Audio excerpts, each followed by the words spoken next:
आज इस वीडियो में हम चर्चा करेंगे हठ योग के ग्रंथों के संदर्भ में।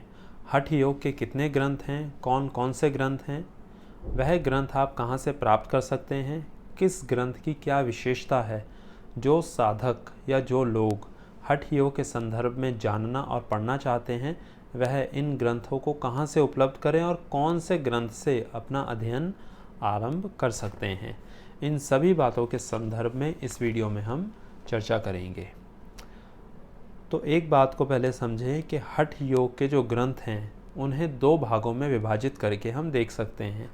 पहला भाग वह है जो ग्रंथ पतंजलि योग सूत्र से प्रभावित होकर लिखे गए हैं, और दूसरा भाग वह है जो ग्रंथ हठ योग से बिल्कुल भिन्न हैं। अर्थ, जिस प्रकार से पतंजलि योग सूत्रों में अष्टांग योग की चर्चा है, जिसमें यम, नियम, आसन, प्राणायाम, प्रत्याहार, धारणा, ध्यान व समाधि। तो जो ग्रंथ हम हठ योग के पढ़ते हैं, कुछ ग्रंथों में यम और नियम की चर्चा है, कुछ ग्रंथों में प्राणायाम, प्रत्याहार, धारणा और ध्यान की चर्चा है क्रम के अनुसार ही। तो उन ग्रंथों का अध्ययन करके पता लगता है कि यह ग्रंथ हठ योग के यह ग्रंथ पतंजलि योग सूत्र से प्रभावित होकर लिखे गए हैं, और कुछ ग्रंथ ऐसे हैं जिनमें यम व नियम की भी चर्चा नहीं है, प्रत्याहार, धारणा की भी चर्चा नहीं है, जिससे पता लगता है कि यह ग्रंथ पतंजलि योग सूत्र से बिल्कुल भिन्न है। हालांकि साधक हठ योग के कोई भी ग्रंथों का अध्ययन कर सकते हैं, सबका उद्देश्य एक ही है, हठ योग के सारे ग्रंथों का।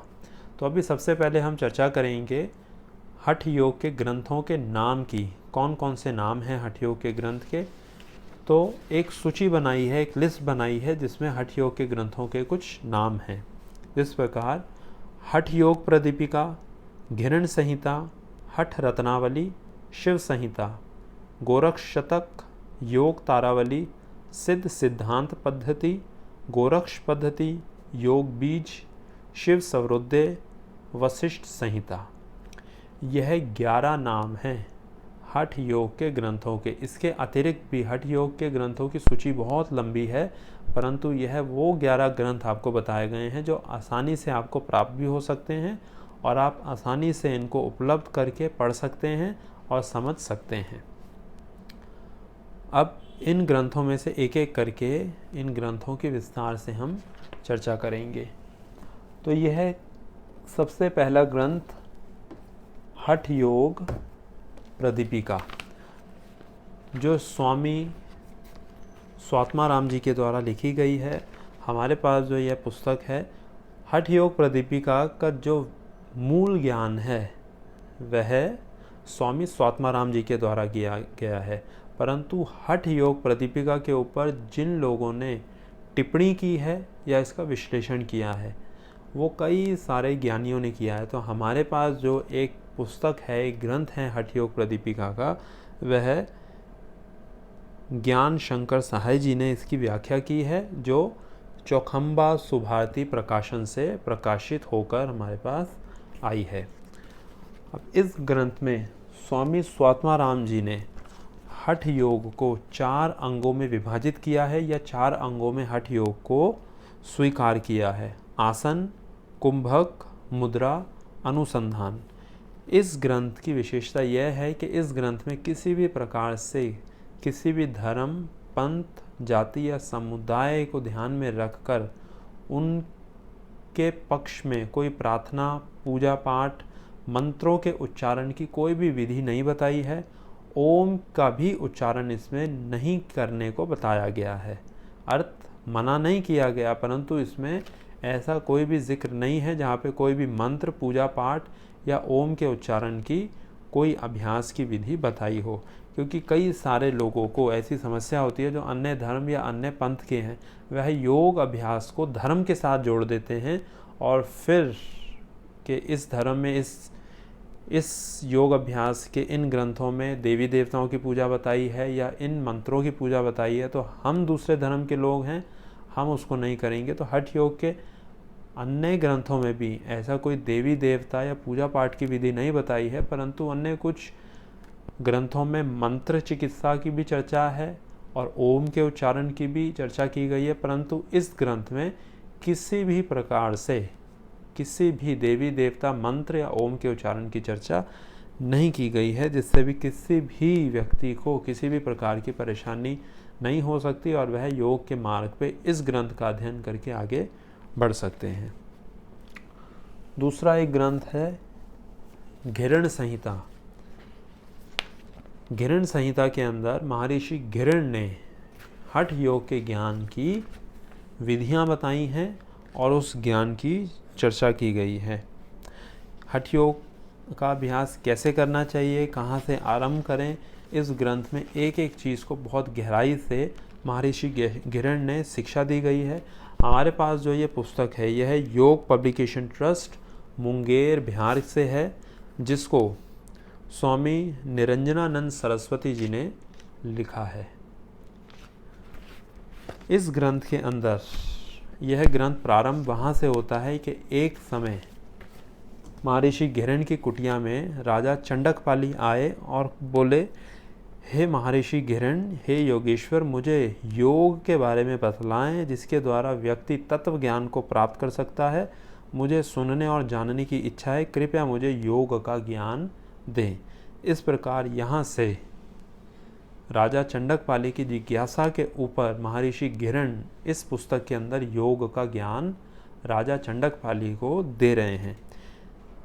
घिरण संहिता में योग अभ्यास को 7 अंगों में स्वीकार किया गया है, या इस 7 अंगों में योग अभ्यास को विभाजित करके बताया गया है, जिसको सप्तांग योग भी कहते हैं।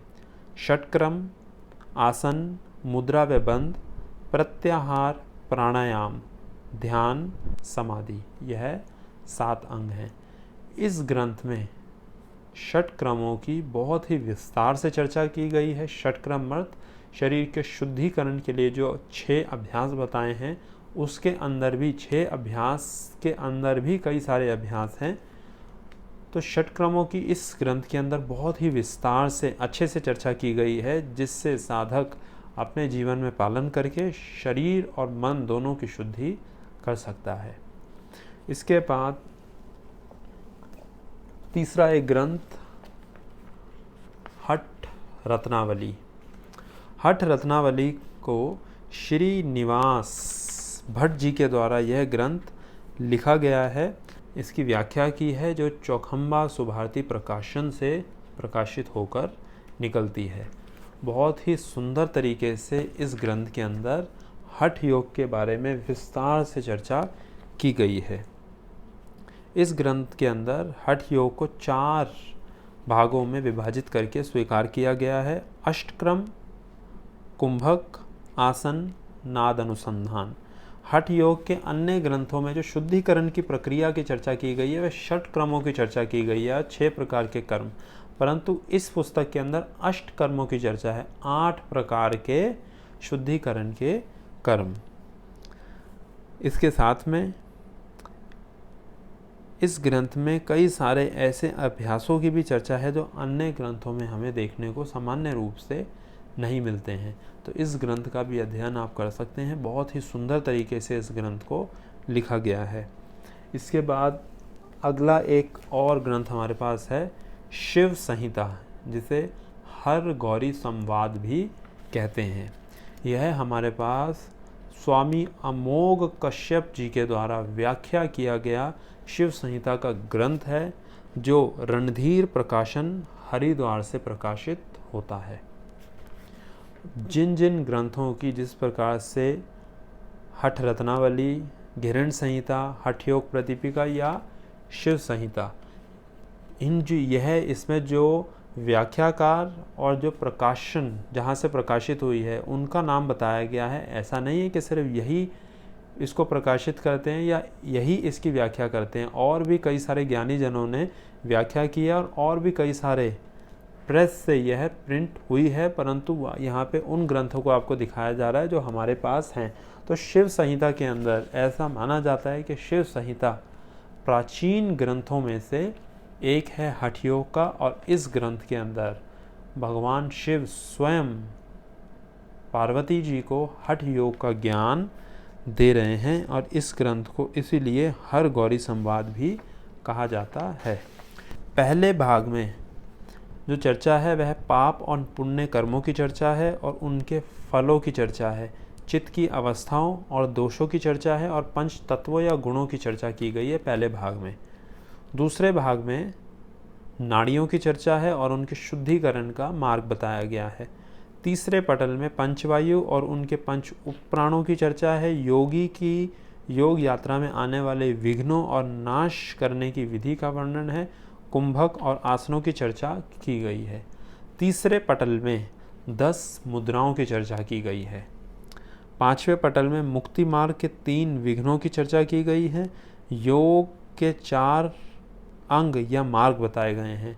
मंत्र योग, हठ योग, लय योग, राजयोग। इसके बाद चक्रों की चर्चा करते हुए कुंडलिनी और फिर अंत में मुक्ति की चर्चा की गई है। तो शिव संहिता बहुत ही रहस्यमय और रहस्यमय विधियों के साथ इस ग्रंथ को रचा गया है। तो यह थे हठ योग के 4 प्रमुख ग्रंथ। इन ग्रंथों में से 2 ग्रंथों के ऊपर, एक घृण संहिता और एक हठ योग प्रतिपिका, इन 2 ग्रंथों के ऊपर बहुत ही विस्तार से वीडियोस बनाई गई हैं, जिसमें इन ग्रंथों के अंदर योग अभ्यास को जिन जिन भागों में विभाजित किया गया है, जिस प्रकार से हठ योग प्रतिपिका में 4 भागों में और घृण संहिता में 7 भागों में हठ योग को विभाजित किया गया है, उन अंगों की विस्तार से चर्चा की गई है। इन दोनों ग्रंथों की उन वीडियोस का लिंक डिस्क्रिप्शन बॉक्स में दिया गया है। वहाँ से लिंक प्राप्त करके आप इन दोनों ग्रंथों की विस्तार से चर्चा को सुन सकते हैं और इन ग्रंथों के संदर्भ में और ज़्यादा गहराई से जान सकते हैं। इसके अतिरिक्त जो हठ योग के और ग्रंथ हैं, प्रयास करेंगे जल्दी ही उन ग्रंथों के ऊपर भी वीडियो बनाई जाए। अब इन सारे ग्रंथों को आप ऑनलाइन भी प्राप्त कर सकते हैं।